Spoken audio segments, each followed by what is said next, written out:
جب غازی عباس اور شہزادہ علی اکبر دونوں مل کر مدینے کے بازار میں آتے تھے تو بھیڑ لگ جاتی تھی نبی کے شہزادوں کو دیکھنے کے لیے۔ یہ محبتوں کا ماحول تھا۔ لیکن مدینے طیبہ کی راحتیں چھوڑ کر کربلا کے ریگزاروں پر کیوں آئے؟ پوچھئے، امام سے پوچھئے۔ اور میری گفتگو یہ میرا درد دل ہے، سنیو، کیوں آئے؟ شہزادہ علی اکبر ہم شبیہ پیمبر خاک و خون میں تڑپتا دیکھا نا۔ آپ کو پتا ہے حسین ابن نمیر، سوات سے حسین ابن نمیر وہ بندہ قاتل ہے حضرت سیدنا شہزادہ امام علی اکبر کا۔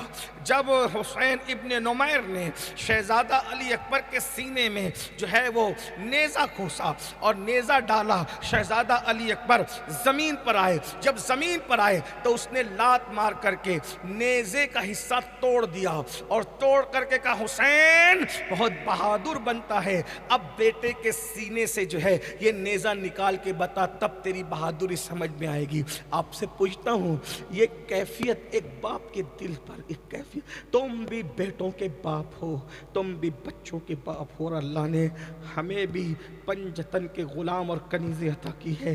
بچے اگر تیز رفتاری کے ساتھ بائک بھگا کر نکل جائیں تو ہمارا دل دھک دھک کرتا ہے۔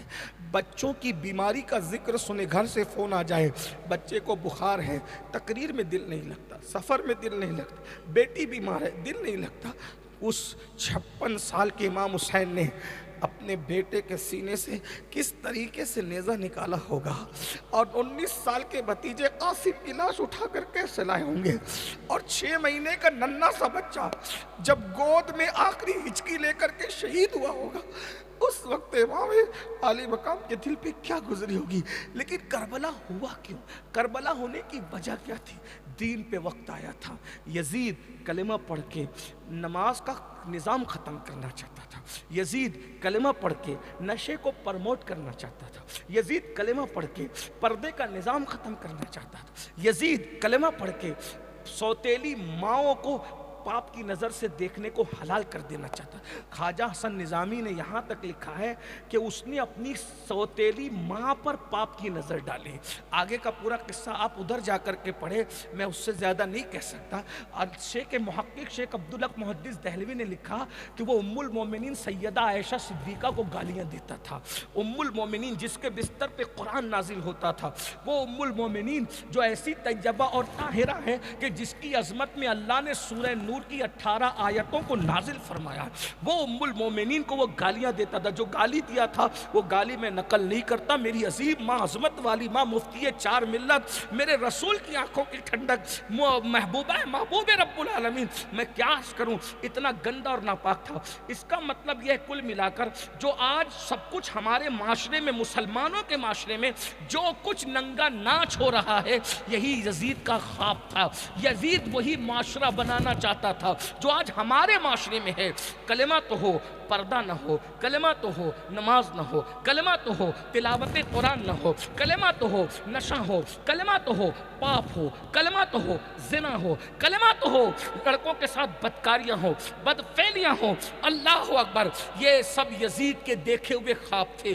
امام حسین اس کے خلاف کھڑے ہوئے اور کھڑے ہو کر کہا، تیرے ہر خواب کو چکنا چور کر دوں گا، میں اپنا گھر چھوڑوں گا لیکن شریعت بچاؤں گا۔ علی اکبر خاک و خون میں تڑپتے رہیں گے، یہ منظر دیکھ لوں گا لیکن نظام نماز کو تڑپتا ہوا نہیں دیکھوں گا۔ قاسم کو خاک و خون میں تڑپتے ہوئے دیکھ لوں گا لیکن پردے کے نظام کو میں کبھی تار تار ہونے نہیں دوں گا۔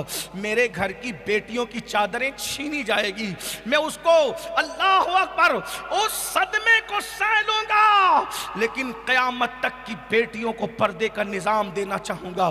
اب آپ سے پوچھتا ہوں، اس جنگ میں ہم کس کے ساتھ کھڑے ہیں؟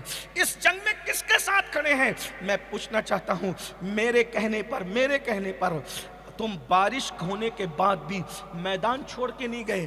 اللہ اکبر، میں نے تمہیں جذبات میں لا کر کے کہا نا حسینی ہو، تو بولو میرے کہنے پر تم رکے ٹکے، کوئی نہیں گیا؟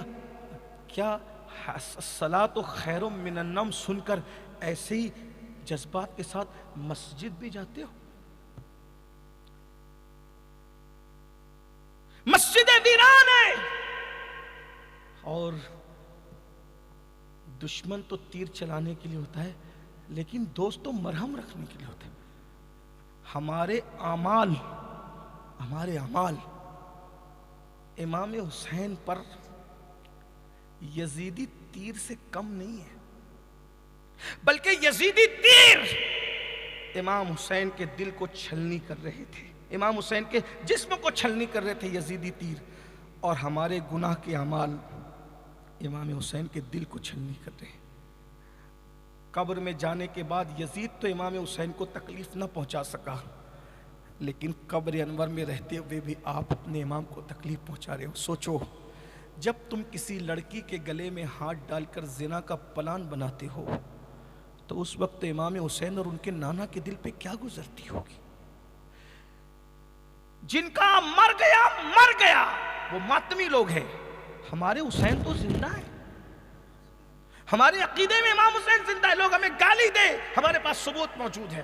وَلَا تَقُولُوا لِمَنْ يُقْتَلُ فِي سَبِيلِ اللَّهِ أَمْوَاتٌ بَلْ أَحْيَاءٌ وَلَكِنْ لَا تَشْعُرُونَ۔ جو اللہ کی راہ میں مارے جائیں انہیں مردہ نہ کہو، وہ زندہ ہیں، بلکہ ایک مقام پر فرمایا کہ ان کو مردہ گمان بھی مت کرو، ان کو مردہ گمان بھی مت، مردہ کہنا تو دور کی بات، مردہ تم سوچ بھی نہیں سکتے، وہ زندہ ہیں۔ اور ایک بات بتاؤں، امام حسین یقیناً زندہ ہیں، وہ ہمیں اللہ کی عطا سے دیکھتے ہیں، وہ ہمیں سنتے ہیں۔ ہاں، اگر کسی کو یقین نہیں آتا تو میں قرآن پیش کر دوں اس کے سامنے۔ جب سلیمان علیہ السلام کو ایک چونٹی 3 میل کے فاصلے سے دیکھ سکتی ہے اور ان کو سن سکتی ہے، وہ اللہ جو چونٹی کو سننے اور دیکھنے کی اتنی طاقت دے تو وہ جو نبی کا بیٹا ہے اللہ نے اس کو کتنی طاقت دی ہوگی، اللہ نے ان کو کتنی قوت دی ہوگی۔ لیکن بس اتنا کہنا چاہتا ہوں درد دل کے طور پر، میرے بھائیوں بتاؤ، کیا آج مسلمان کے 16 17 سال کے لڑکے اور لڑکیاں زنا اور بدکاری کی طرف نہیں جا رہے ہیں؟ کیا تم نے یہ نہیں سنا رسول اللہ کی زبانی کہ جو زنا کرتا ہے اس کے سینے سے ایمان ایسے نکل جاتا ہے جیسے کپڑے اتارنے والے کے کپڑے نکل جاتے ہیں، اور چھتری کی طرح سایہ فگن ہو جاتا ہے۔ آج لڑکیوں کو پاپ کی نظروں سے دیکھا جا رہا ہے۔ کیا آپ نے اپنے بزرگوں کا قول نہیں سنا؟ جو عورتوں کو پاپ کی نظر سے دیکھے گا مرتے وقت اس کی زبان پہ کلمہ نہیں آئے گا۔ آج ہماری 90% آبادی بے نمازی ہے، جمعہ کی 2 رکعت پڑھنے کے لیے جاتے ہیں اور 2 رکعت پڑھ کے بھاگ کر آ جاتے ہیں، 5 وقت نہیں پڑھتے۔ حسینی ہے، امام حسین نے تو کربلا میں آخری سجدہ کیا۔ امام حسین نے، میں تو حیران ہوں، ہندو مسلم سکھ عیسائی پارسی اور جو ہے وہ شیعہ سنی وہابی جس نے بھی امام حسین کی زندگی لکھی سب نے یہی لکھا کہ امام حسین میدان کربلا میں حالت سجدہ میں شہید ہوئے۔ امام نے سر سجدے میں رکھا، نماز میں تھے، اور نماز میں ایک حکمت یہ بھی تھی کہ حسین وہ بہادر تھے کہ اس بہادر کو نماز کے علاوہ شہید کیا نہیں جا سکتا تھا۔ کربلا ختم ہونا تھا نا، تو کہیں نہ کہیں اپنے آپ کو سرنڈر کرنا تھا۔ توجہ، اس لیے کہ حسین تو شہید ہونے کے لیے پیدا ہوئے تھے، شہید شہادت کے لیے پیدا ہوئے تھے مولا حسین، کیونکہ جس دن ولادت ہوئی اسی دن نبی نے شہادت بیان کر دی تھی۔ تو حسین پاک تو شہید ہونے کے لیے ہی پیدا ہوئے تھے۔ اب اگر لڑتے رہتے تو شہید نہ ہوتے، شہید ہونے کے لیے سرنڈر کرنا تھا۔ اگر یزیدیوں کے سامنے سرنڈر ہو جاتے تو مقصد ختم ہو جاتا، تو پھر شہید بھی ہونا ہے، سرنڈر بھی ہونا ہے، تو یزیدیوں کے سامنے نہیں، وحدہ لا شریک کے سامنے سر رکھ کر کے امام نے اپنے آپ کو اللہ کے سپرد کر دیا اور بتا دیا کہ میری اور میرے لوگوں کی پہچان نہ ڈھول ہے، نہ تاشا ہے، نہ ناچ ہے، نہ گانا ہے، نہ ماتم ہے، نہ بال نوچنا ہے، نہ چہرے پہ تماچے مارنا ہے۔ ہماری نشانی سجدہ ہے، جو سجدہ کرے گا وہ میرا ہے، جو سجدہ نہیں کرے گا وہ میرا نہیں ہے۔ اب بتاؤ آپ کس کے ساتھ ہو؟ اللہ کے رسول علیہ السلام نے فرمایا، میں تو حیران ہوں میری قوم کب سمجھے گی؟ اللہ کے رسول فرماتے ہیں، اے ابو ہریرہ، جو نماز نہیں پڑھتا اس کو صدقہ اور زکوٰۃ بھی مت دیا کرو۔ جو نماز نہیں پڑھتا اس کے ساتھ اٹھا بیٹھا مت کرو، کیونکہ اس پہ آسمان سے لعنت اترتی ہے۔ اور سابقہ کتب میں لکھا ہے کہ بے نمازی جب رستہ چلتا ہے تو کیڑے مکوڑے اللہ سے کہتے اللہ ہمیں حکم دے اس بے نمازی غدار کو ہم ختم کر دیں۔ زمین کہتی ہے مجھے حکم دے کہ میں اپنے اندر اس کو دھسا لوں۔ اللہ فرماتا ہے اگر مجھے اپنی رحمت کا خیال نہ ہوتا تو میں اس پہ بھی لعنت کرتا، اس کی 7 پشتوں پہ لعنت کرتا۔ یہ ہے بے نمازی۔ بے نمازی کو کہاں امان ملے گی؟ آج مسلمان کہتے ہیں پریشان ہے، بیٹی کو رشتے نہیں آتے، روزی کا مسئلہ، سب کہتے ہیں اب مسئلہ کیسے حل کرنا چاہتے ہو؟ تعویذ دو، دعا کرو۔ علماء موجود ہیں، میں تمہیں نا امید کرنے نہیں آیا۔ آپ نماز چھوڑ کر کسی سے بھی دعا کرائیے، آپ کو کسی کی دعا کی برکت نہیں ملے گی۔ علماء موجود ہے کیونکہ حدیث ہے، صحیح ستہ کی حدیث ہے۔ آقا فرماتے ہیں کہ جو نماز چھوڑ دیتا ہے اللہ صالحین کی دعا سے اس کا حصہ ختم کر دیتا ہے۔ نماز چھوڑنے والے کو صالحین کی دعا میں کوئی حصہ نہیں ملتا۔ پھر آپ کیا کہتے ہو؟ پیر صاحب کی دعا میں اثر نہیں ہے۔ او اس کی دعا میں اثر ہے، تو اس کا اہل نہیں ہے۔ ماں کی دعا میں اثر نہیں ہے، ماں کی دعا میں اثر ہے، تو اس کا اہل نہیں ہے، کیونکہ اللہ کے رسول نے فرمایا جو نماز چھوڑ دے گا اللہ نیکوں کی دعا سے اس کا حصہ ختم کر دے گا۔ پہلی بات تو تمہیں اور مجھے کسی کی دعا کی ضرورت بھی نہیں ہے۔ اگر نماز پڑھ لو نا تو آپ کو اور مجھے کسی کی دعا کی ضرورت بھی نہیں ہے، کیونکہ میرے نبی اتنی دعا کر چکے ہمارے لیے، اب ہمیں کس کی دعا کی ضرورت ہے؟ اٹھتے بیٹھتے چلتے پھرتے امت کے لیے دعا کی۔ حجۃ الوداع کے موقع پہ حج میں پہنچے تو ہاتھ اٹھا کے دعا کرتے کرتے تقاضۂ بشریت جب غالب آیا تو ہاتھ تھک گئے، تو پھر آپ نے ہاتھ نیچے کر لیا، مگر امت کے لیے دعا کرتے رہے۔ ہمارے نبی غلاف کعبہ پکڑ کر سجدوں میں کعبۃ اللہ کے اندر جا کر معراج پہ جا کے اللہ سے ہمارے لیے بہت مانگا ہے، سب کچھ مانگ لیا ہے، بس اس دعا کی برکت پانا چاہتے ہو تو نماز کی طرف آؤ، اور اگر نماز کی طرف نہیں آؤ گے تو اللہ کے رسول نے فرمایا، کیا فرمایا سنو، آقا فرماتے ہیں کہ جو نماز چھوڑ دے میں محمد اس سے بیزار ہوں، قیامت کے دن اس کا میرا کوئی وعدہ نہیں ہے، اس کے لیے میرا کوئی وعدہ نہیں ہے۔ میں اس بات پر آتا ہوں تو اپنے جوانوں سے کہتا ہوں اگر مجھے یہ پتا چل جاتا، جے پور کے لوگ یا سنی لوگ یا مسلمان مجھ سے کہتے کہ امین القادری تو ہم ایک ایک کے پیر کو پکڑ کر بول کہ ہم نمازی بن جائیں تو ہم نمازی بن جائیں گے، تو میں ایک ایک کے پیر پکڑ کے کہہ لیتا کہ نمازی بن جاؤ۔ وجہ بتاؤں؟ کیونکہ مجھے پتا ہے ہم نے جو روایتیں پڑھی ہے بزرگوں سے سنی ہے اس میں یہ آیا ہے کہ مولا علی نے فتویٰ دیا بے نمازی کافر، فاروق اعظم کا فتویٰ ہے بے نمازی کافر، عبداللہ ابن مسعود کا فتویٰ ہے بے نمازی کافر۔ اسی طرح سیدی اعلیٰ حضرت نے 100 زائد سے زیادہ صحابہ کا تذکرہ لکھا کہ 100 سے زائد صحابہ نے فتویٰ دیا کہ بے نمازی کافر، لیکن چونکہ ہم حنفی ہونے کی وجہ سے اس میں تعویل کرتے ہیں، ہم ڈائریکٹ بے نمازی کو کافر نہیں کہتے، لیکن علماء سے پوچھو اللہ کے رسول فرماتے ہیں، آپ کہتے ہیں نا ہم سنی ہیں ہم حسینی ہم جنت میں جائیں گے، میں نے کہا کیسے جاؤ گے نماز چھوڑ کر، کیونکہ یہ حدیث صحیح ہے، اللہ کے رسول فرماتے ہیں جس نے جان بوجھ کر ایک وقت کی نماز چھوڑ دی اس کا نام جہنم کے دروازے پہ لکھ دیا جاتا ہے، اور جس کا نام جہنم کے دروازے پہ